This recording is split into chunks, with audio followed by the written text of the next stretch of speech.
홀리 5. 날마다 말씀 안에서 거룩함으로 승리하시길 바라며 은혜와 소망의 말씀을 함께 나눕니다.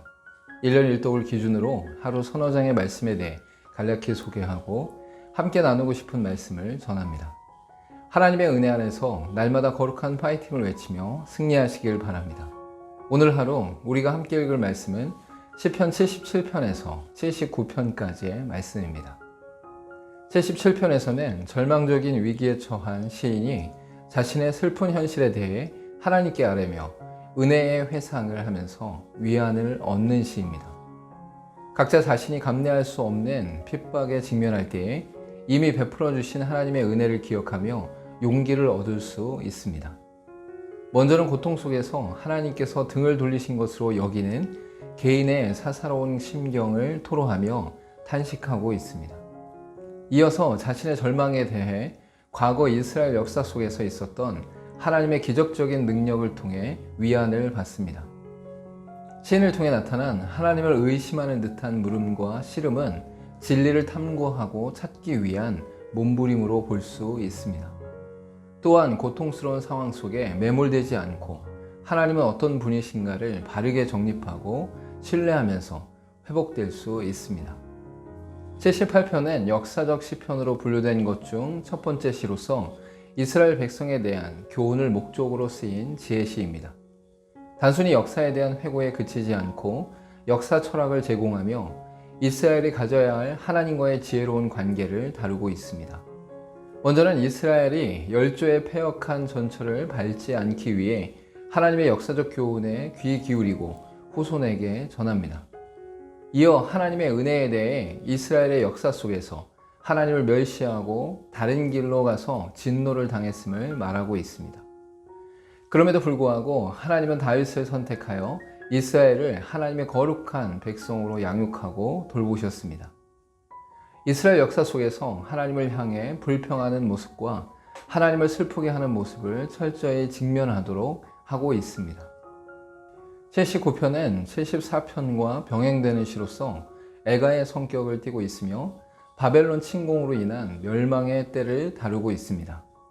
다만 다른 점은 74편이 성전 붕괴를 슬퍼하고 있는 반면에 79편은 포로 이후 유랑하는 사람들을 향한 애가입니다. 먼저 바벨론 침공과 예루살렘 성 파괴, 백성들의 학살 등을 다루면서 이스라엘의 참혹함을 하나님께 토로하고 있습니다. 이어 하나님의 분노가 언제까지 계속될 것인가를 묻고는 진노가 이방인에게 향해지길 기도하고 있습니다.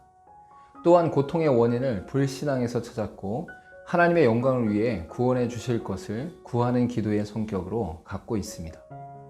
하나님께서는 자신의 이름을 더럽히고 자신의 종들을 해치는 이방인에게 진노하심으로 심판하실 것을 말씀합니다. 이스라엘의 파괴와 사륙과 비방과 조롱과 수치를 당할 수밖에 없는 이유는 이스라엘의 죄 때문임을 명확히 하고 있습니다. 오늘 읽은 말씀 중에서 함께 나누고 싶은 말씀은 시편 78편 38절에서 39절까지의 말씀입니다. 오직 하나님은 긍휼하심으로 죄악을 덮어주시어 멸망시키지 아니하시고 그의 진노를 여러 번 돌이키시며 그의 모든 분을 다 쏟아내지 아니하셨으니 그들은 육체이며 가고 다시 돌아오지 못하는 바람임을 기억하셨습니다. 이스라엘의 역사 속에 드러난 죄악과 타락을 이야기하는 과정에서 하나님의 긍휼과 은혜를 지속적으로 전하고 있습니다. 이스라엘은 역사 속에서 반복적으로 하나님을 멸시하고 떠났으며 하나님의 말씀을 무시하고 지키지 않았습니다. 더욱이 하나님께서 베푸신 은혜의 역사에도 불평하며 감사하지 않았고 메마른 마음으로 예배하는 자세를 취했습니다. 그럼에도 불구하고 이스라엘을 멸하지 않으신 것은 언약의 신실하심과 비참한 인생을 이해하셨기 때문입니다. 함께 기도하겠습니다. 우리의 일상과 예배를 다시 돌아보며 놓치고 빠진 것은 없는지 살피게 하시고 하나님께서 베푸신 은혜와 긍휼을 깨닫고 기쁨과 감사함으로 나아가며 말씀 안에 거하게 하옵소서. 예수님의 이름으로 기도하옵나이다. 아멘. 이스라엘 백성들의 하나님을 향한 멸시와 무시를 하나님께서는 직면하게 하십니다. 우리도 이 땅을 살아가면서 반복적이고 무감각적으로 하나님께 나아가지 않는지 잘 살필 필요가 있습니다. 다시금 하나님을 향한 열정과 기쁨을 회복하고 날마다 승리하시길 바랍니다. 오늘도 홀리 파이브